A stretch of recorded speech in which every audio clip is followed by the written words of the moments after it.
Very good morning, students. Standard 7 student, myself Mrs. Dipali. Today we'll start your 10th chapter of history, the expansion of the Maratha power.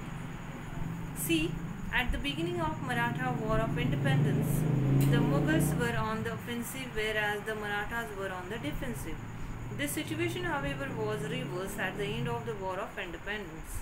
The Mughals were thrown on the defensive against the Marathas in the latter half of the 18th century. The Marathas subdued the Mughals and extended the Maratha power to cover practically the whole India. We shall study in this present chapter. First point, that is release of Shahu Maharaj.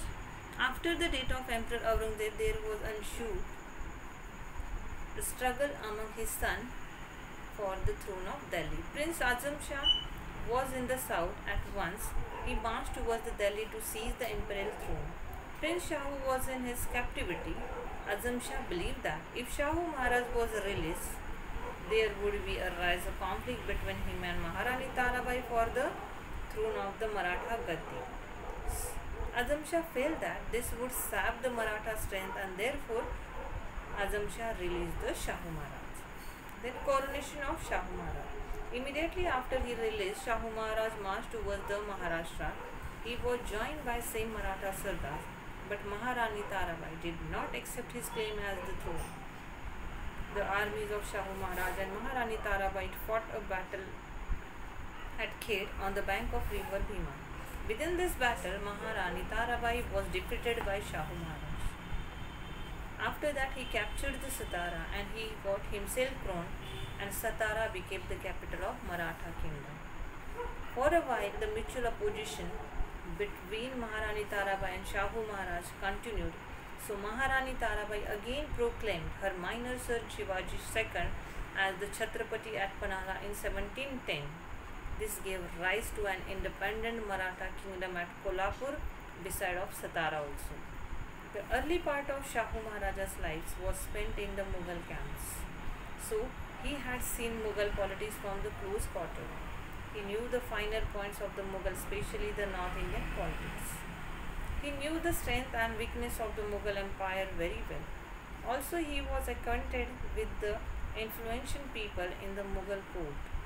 All these factors helped him to deciding a new direction of Maratha politics. In the changing of circumstances, Aurangzeb's successors had given up the policy of destroying the Maratha power, so the Marathas adopted a new policy. Instead of fighting with the Mughal, they decided to protect it and expand their own empire in that route. They believed that restoring an old temple is always good as building a new one. The Mughal power faced the threat of Irani-Afghani invaders from the northwest. At the same time, local Pathans, local Rajput, Jat, Rohillas were also there. The internal competition and tussle in the court had also weakened the Mughal power. On all this in circumstances, Delhi needed the help of the Marathas. Balaji Vishwanath. After Shahu Maharaj was released by the Mughals, he made Balaji Vishwanath a Peshwa.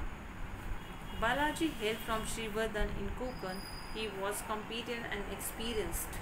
He convinced many Sardars that Shahu Maharaj was the real heir of Maratha Empire and made the join hands with them. Kanoji Ongre was the chief of the Maratha navy. He chose to side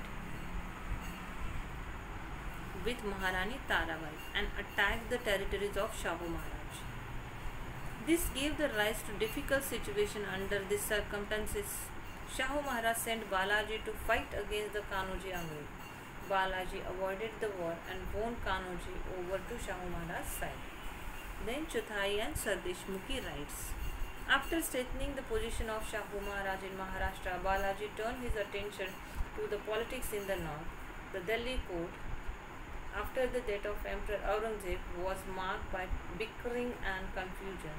Sayyid brothers, Abdullah, Hassan and Hussain Ali, had become very influential. With their help, in 1790, Balaji obtained from the Mughal emperor the grants of Sanas to collect Chuthai and Sardeshmukhi right from the Mughal territory in the Deccan.